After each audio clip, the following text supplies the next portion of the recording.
The day of Barbara's funeral, the sky hung low over the stone funeral home. Jennifer arrived with a small silver-framed photograph pressed to her chest. She walked through the dim corridor towards the viewing room, the frame's edge cool against her palm. Jennifer, thank you for coming. It would mean a lot to Barbara if you could say something kind. A few words. Kind. He wants me to be kind, after 20 years of her erasing my mother. The service began. William gave a brief eulogy, then turned and gestured for Jennifer to step forward.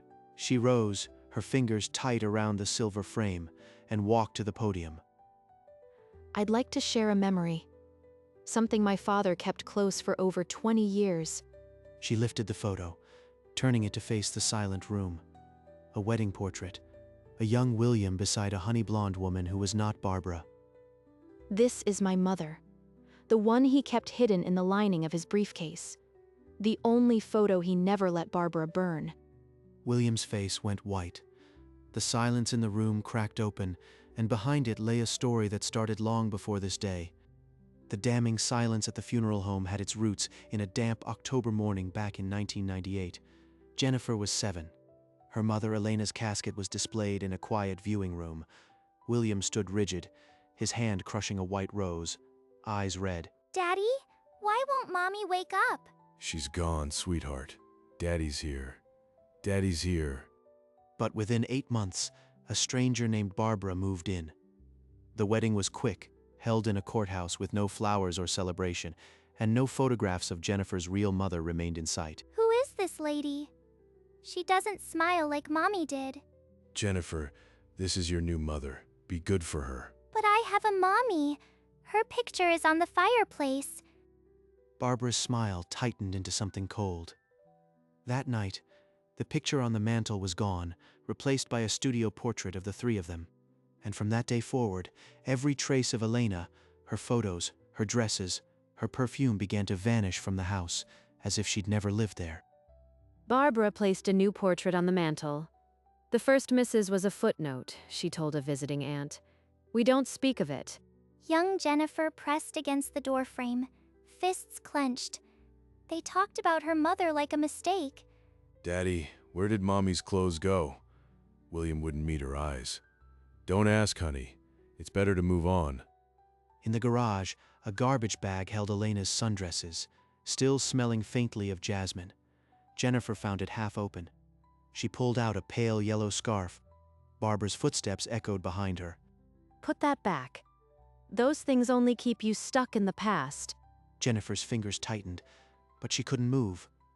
Barbara snatched the scarf and dropped it into the bag.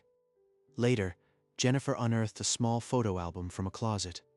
Her mother's face smiled up from every page. I told you never to look for those. Barbara's shadow fell over the album, her hand reaching. The album vanished. Jennifer sat on her bed, staring at the wall, and for the first time she doubted her own memories of her mother. Jennifer kept to herself through high school, but the missing pieces of her mother never let her rest. At 15, she found a shoebox taped behind an attic beam.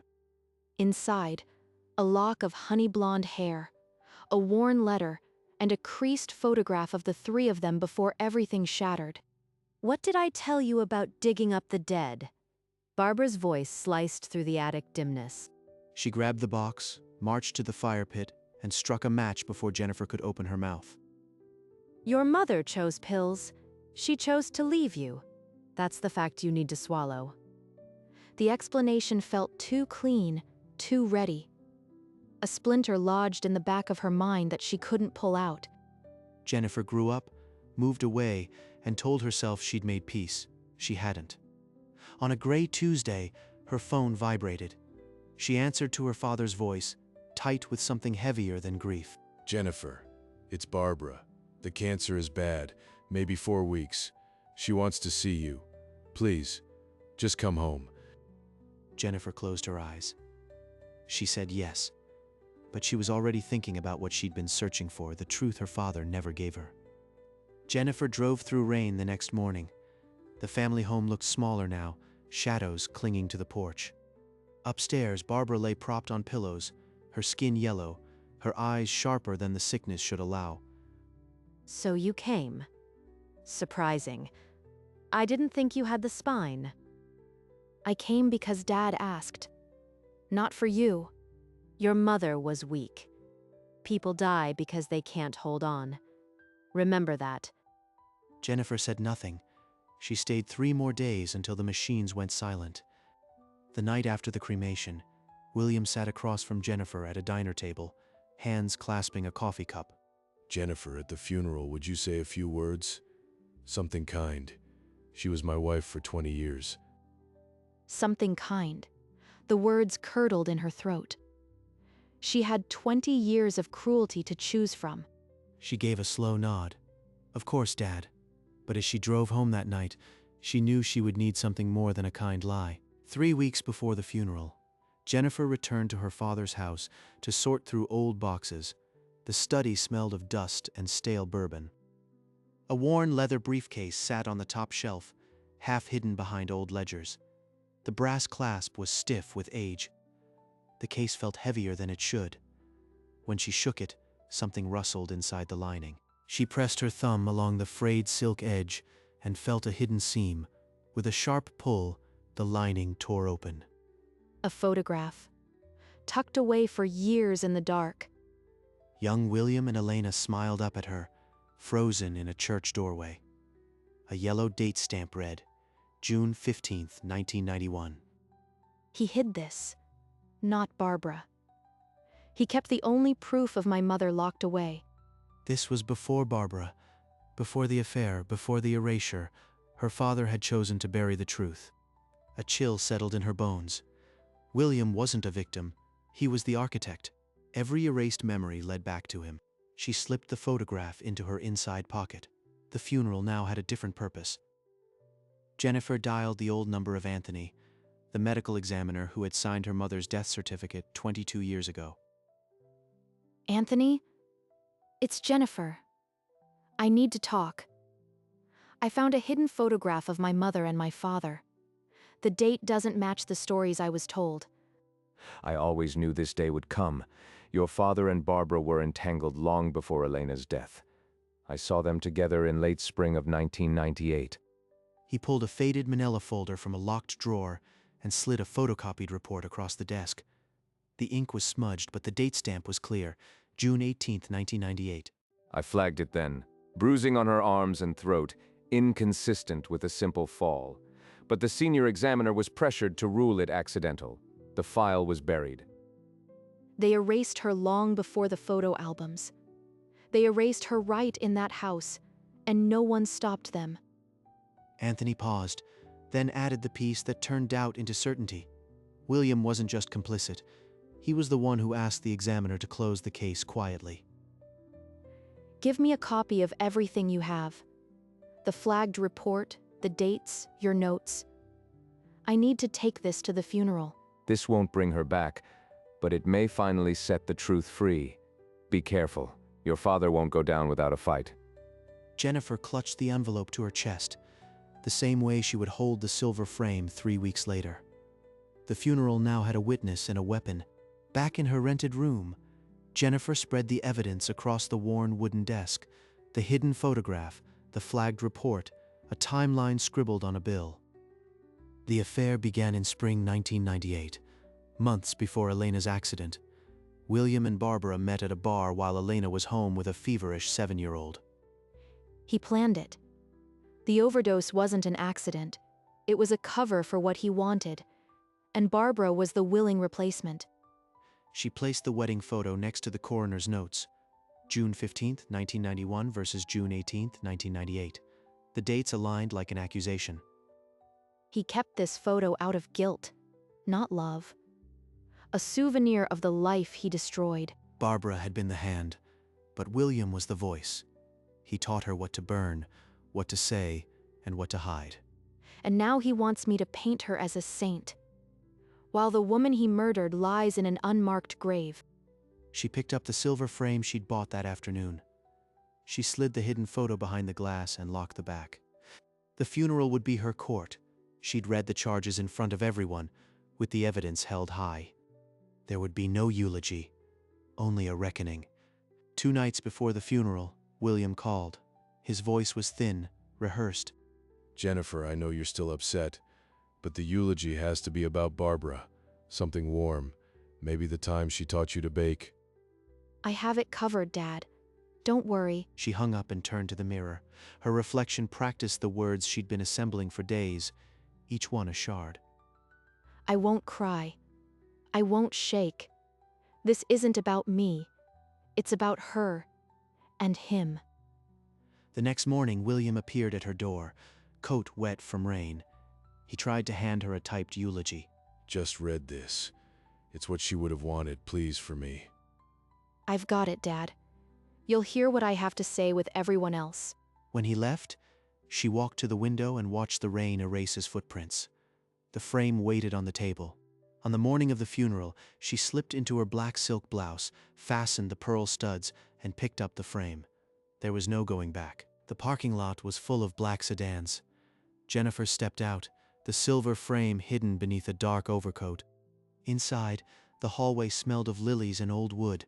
Mourners murmured condolences as she passed, their faces blurring. Jennifer, thank God you came. He gripped her arm briefly, his pulse fluttering through his glove. He thinks I came to save him. He has no idea. She took a seat in the second row, not the front. The casket gleamed under a spray of white roses. The organ music swelled, then cut. William rose and walked to the podium, clutching a handwritten page. Barbara was my rock. She gave me a second chance at happiness. Her passing leaves a hole no one can fill. He looked at Jennifer, his eyes red-rimmed. Now my daughter would like to say a few words. Jennifer stood. Her fingers found the cold edge of the frame beneath her coat. The room held its breath. She walked slowly, each step a deliberate measure. When she reached the podium, she unbuttoned her coat. She reached inside her black silk blouse and drew out the silver frame, placing it flat on the podium like an exhibit. Before I speak about Barbara, I need to show you something. A memory my father kept for over 20 years. She lifted the frame and turned it to face the room. Inside the glass, a young William and a honey-blonde woman smiled from another lifetime. This is my mother, Elena. I found this photograph 3 weeks ago hidden in the torn lining of my father's old briefcase. There's a date stamp on the back, June 15, 1991. My parents' wedding day. Before Barbara. Before any of this. William's mouth opened soundlessly. A woman in the back row gasped. The air thickened with something sharp. My father kept this one photo of her.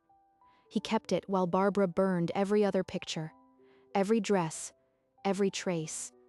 The room seemed to contract. All eyes swiveled between Jennifer and the man frozen in the front row. He asked me to say something kind. Well, this is the kindest truth I have, the only one. She set the frame gently back on the podium, facing the congregation, and waited. The silence was absolute. Jennifer did not pause. From inside her blouse, she pulled a creased photocopy and unfolded it with deliberate care. The medical examiner who handled my mother's case was Anthony. He flagged it immediately. Bruises on her arms and throat inconsistent with an accidental fall. She held the report up so the front row could see the faded ink. June 18, 1998, she read. This file has been reopened. My father and Barbara didn't meet after my mother died. Their affair began in the spring of 1998, months before she was killed. A sound rippled through the room, not quite a gasp. An ant covered her mouth. William's hands turned white on the armrests. The senior examiner was pressured to rule it accidental. Anthony refused to sign the final report. And my father personally asked for the case to be closed quietly. William half rose, his mouth working. That's a lie, he croaked, but the words died before reaching the second row. I have the flagged report. I have the affair timeline. And I have the only photograph of my mother that he kept while everything else was burned. The murmuring grew, threads of alarm weaving through the room. Some mourners looked at William, others looked away. William sank back into the chair, his chest caving. Behind him, Barbara's casket gleamed under the white roses, an empty shell of the lie. William tried again to rise, his legs trembling. The old wood of the chair creaked under his weight. The mourners in the first row edged away, not sure whether to help or to flee. No one stood with him. Jennifer did not move from the podium. She stood straight, the folder and frame still in her hands, her face unreadable. From the side aisle, two attendants in dark suits began to roll Barbara's casket toward the exit with solemn precision. The wheels hummed on the carpet, a low sound that cut through the murmuring. William's head lifted at the noise. He tried to call out, maybe her name, maybe a plea, but only a thin wheeze escaped. The casket passed the front row, its white roses trembling with the motion. Jennifer's mother had never had such a procession. For 22 years she'd waited. They erased her, but she'd brought her back. Right here. William's body folded forward, his head dropping into his hands. He looked older than the years he'd stolen. The light from the exit fell across the aisle as the casket disappeared through the door. The funeral was over, though no one dared say it. The mourners rose in a rustle of dark fabric, no one meeting anyone's eyes. They filed past William as if he were a ghost. They can't leave fast enough. Not one of them will look at him now. William did not move. His head remained cradled in his hands, shoulders vibrating with a soundless ache. Jennifer stepped down from the podium, the frame still in her grip. Anthony appeared at the side door, his face creased with grim satisfaction. You did it. The case is live again. The DA will be calling. It's not over. But she'll have a name now, not an erasure. Behind them, the last of the guests trickled out, leaving only the heavy scent of lilies settling over the empty rows. William finally lifted his head and saw his daughter across the room. He opened his mouth, but no sound came. I have nothing left for him. Not even contempt. She turned and walked down the aisle, her heels clicking in the hollow silence. The frame stayed pressed to her chest. Outside the funeral home, the overcast sky had begun to thin. Jennifer paused on the top step, the frame heavy in her hands. Her smile still holds the light. No fire ever touched this. She crossed the lot to her car, slid into the driver's seat, and set the frame on the passenger side like a quiet companion. The cemetery gate was a low stone arch, rusted hinges creaking. She drove through as the light turned amber. She parked beneath an old oak and walked along a narrow path, the frame held against her coat. The headstone came into view, simple granite. Elena Marie, 1965 to 1998, beloved mother. No flowers, only dry grass. Jennifer stopped a few feet away, her fingers tightening on the cold metal of the frame. I'm here, Mom. It took 22 years, but I'm here. Slowly, she knelt on the damp grass, the frame resting against her thigh. The world around her went still. She traced the carved letters with her gaze, holding the photograph that had outlasted every lie. Jennifer set the silver frame gently against the base of the headstone, angling it so her mother's smile caught the low sun. I kept my promise, Mom. They couldn't erase you. Not forever. A breeze stirred the dry grass, and the photograph inside the frame caught the light like something newly alive. She stayed on her knees a few minutes longer, not praying, just allowing herself to feel the weight lift. That's it. That's all I needed. She stood, brushed the grass from her skirt, and looked at the frame one last time. It would stay here now. She walked back along the narrow path, past the old oak, not once looking over her shoulder. The car door closed with a soft thud. The cemetery lay still behind her, but the photo remained, a quiet sentinel. She drove as the sun dipped below the tree line, tears drying on her cheeks. Not from grief, from something lighter. Behind her, in the silent cemetery, Elena's wedding smile held the last light as the frame cast its tiny shadow across the granite. By nightfall, Jennifer stood in the doorway of her rental apartment. The drive had emptied her, but the hollow feeling was one of release, not loss. She set the folder of copies on the small kitchen table next to a cold mug. The silver frame was gone, but her mother's face was now etched into a public record. Her phone vibrated. Anthony's name lit the screen. The district attorney called. They're opening a formal investigation, Jennifer. Your mother's case is officially reopened. Good. Her name will be on the file, not his. Thank you, Anthony. She ended the call and sat motionless for a full minute, the quiet of the room settling around her like a blanket. It's over. For the first time in 22 years, she's real. She stood and walked to the window. Outside, the city lights blurred in a fine mist. The world moved, impervious and indifferent, but inside her, a locked door had finally opened. The photograph remained on the grave through the night, holding Elena's smile to the stars, but its echo now lived in every record, every memory, every truth she had spoken. And Jennifer at last began to live on her own terms, not as the erased, but as the one who remembered. The morning after the funeral, a thin frost covered the cemetery grass. The silver frame still stood against the granite, untouched. In her apartment, Jennifer woke without an alarm for the first time in weeks. The weight that had pressed on her chest since childhood was simply gone. The photograph on the grave had become a quiet emblem. Neighbors who walked the cemetery path noticed it and paused, not knowing the story but sensing its gravity. Jennifer brewed coffee and sat at her kitchen table, the folder of copies still there. She didn't open it. The case was alive now, but so was she. I held the only photo he kept, and that was enough to bring her back. By midday, the frost melted into the earth, leaving the frame rimmed with tiny droplets that caught the sun. Jennifer spent the afternoon walking through the city past the diner where her father had begged, past the funeral home that now felt like a distant stage. She stopped at a florist and bought a single white rose, not for Barbara, but for her mother, adding it to the frame on her next visit. At the grave, she placed the rose next to the frame. The photograph smiled back at her, unchanged, eternal. And as the sun lowered, she whispered the words that had always been true, now finally heard. She was here. She mattered. The news broke on a Thursday morning, a short column on the third page of the county paper, but the damage was done. Sources confirmed that William, 58, was taken in for questioning yesterday regarding the death of his first wife, Elena, whose 1998 case has been reopened. There it is, in print.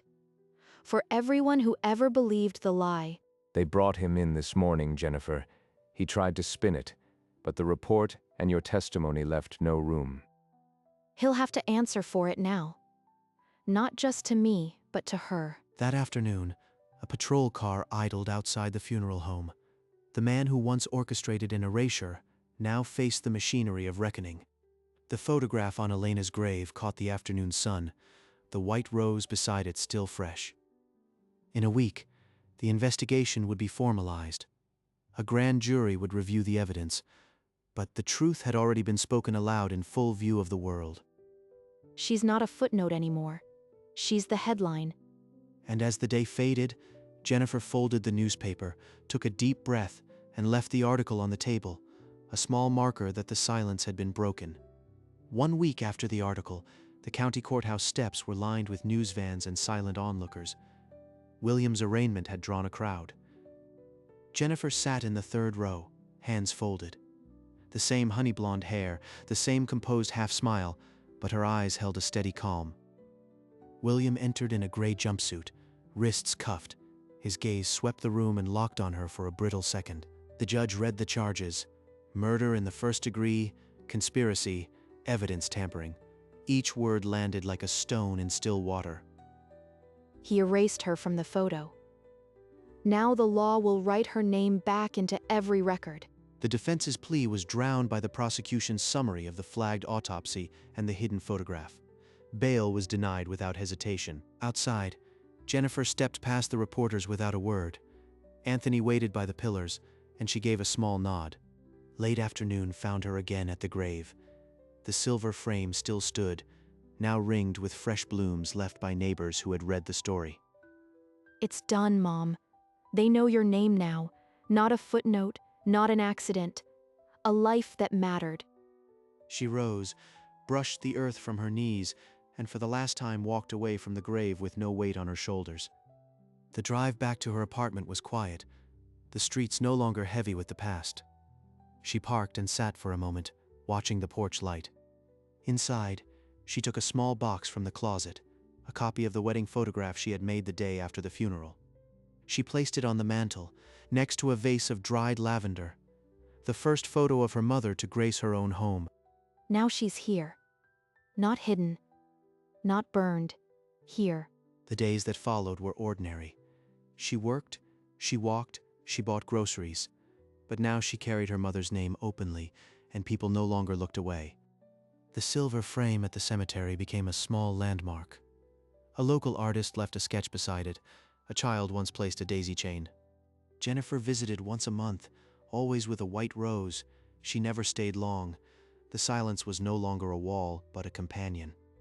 One evening, she stood on her balcony, the city sprawled below, and she spoke aloud into the dusk. They tried to erase you, but I held the only photo Dad kept, and it was enough. And in the cemetery, under the old oak, the silver frame caught the first star of the night, still holding Elena's smile against the dark. A year passed. Spring softened the cemetery ground, and fresh grass grew around Elena's grave. The silver frame had tarnished only slightly. Jennifer walked the path a little slower now, a white rose in her hand. The urgency was gone, only a quiet reverence remained. She knelt and placed the rose. Beside it, a small bouquet from a neighbor who never forgot the story. The frame still stood witness. I kept my promise, Mom. Every day. You're never just a footnote again. She stood, brushed the grass from her jeans, and turned to leave. The path behind her bloomed with wildflowers.